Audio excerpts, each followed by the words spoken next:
Welcome back to Orange Hat Reviews, everyone. Hope you're all having a wonderful day. So, today I will be discussing a 1997 suspense movie, Murder at 1600.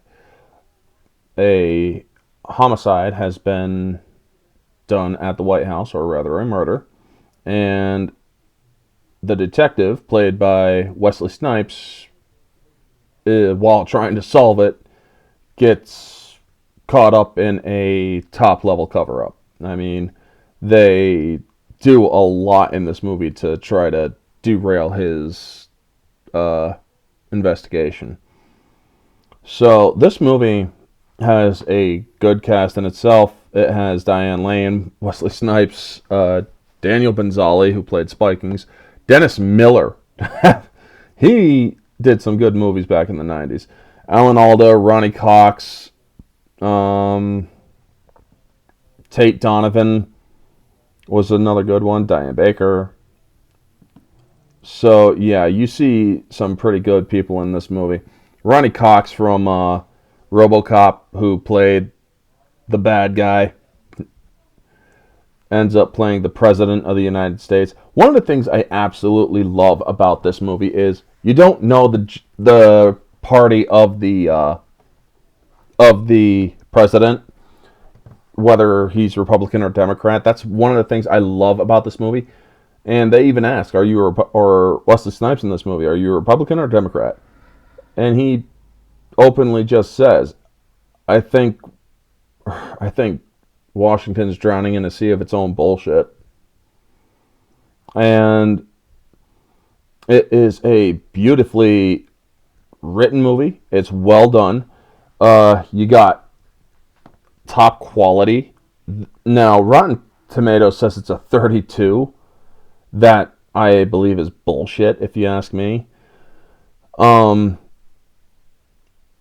If you really think about it, this movie is actually a pretty good story of what would happen if a murder was committed in the White House. I mean, the cover-up that they do, because the president is in-house, as is the first lady, and the first son, yet they're now at Camp David all of a sudden. That does kind of go to the protocol. If there is any sort of scandalous behavior in the White House, the president will be removed from the White House, and they will say he's this somewhere else or other. I love how this movie doesn't delve into identity politics or politics, period, of the time, for that matter. This movie has is full fiction. It has a situation that's going on in North Korea with American hostages, American AWACS hostages. And there's a nice conspiracy in this movie. The pacing is very good. I do like the camera work. There's a couple of shots in the camera work that don't work very well. They actually use a repeat shot with Diane Lane shooting a gun. She's shooting out a helicopter, but then they put her, or the same shot she was using to shoot at a car at ground level, to basically shoot out the light to a helicopter above her. And it's like, okay, that is a bit shoddy. I really do like Wesley Snipes acting in this, Diane Lane's acting in this. This movie just really does a good job at telling the story. There's a few good funny spots in it as well.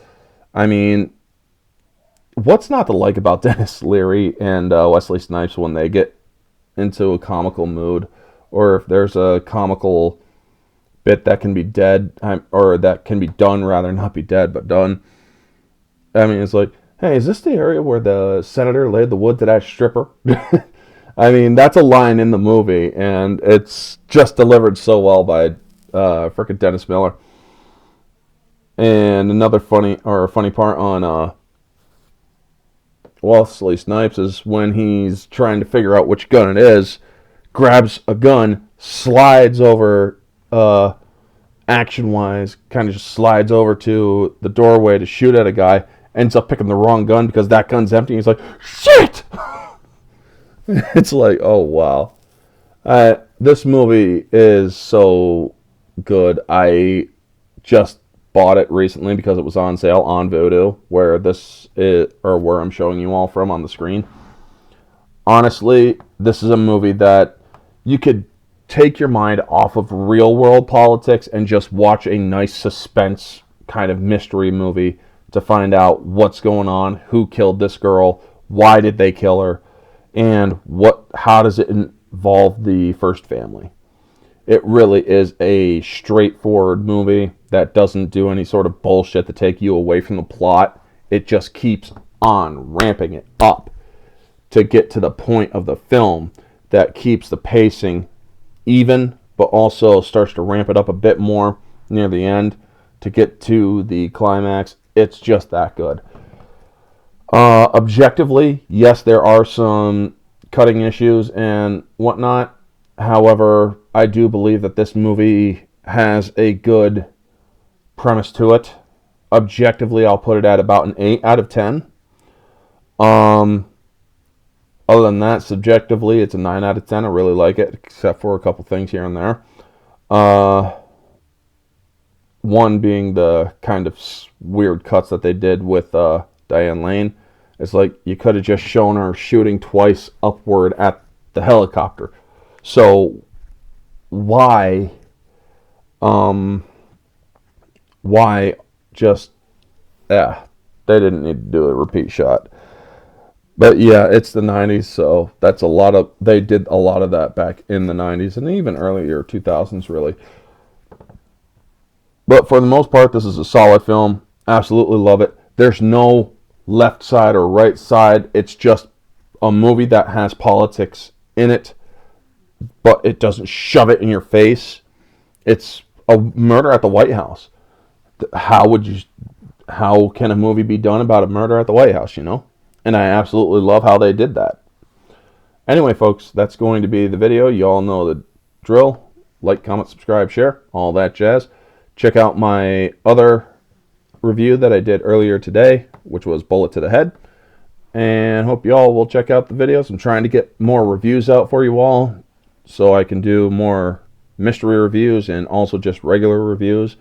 I do movie discussions or guest choice reviews for people. If you want to be on my channel, you get to choose the time, the date, and the movie, and I get to choose the place, which is on my channel. If you guys want to take part of that, just let me know on Twitter. I have my socials in the description below.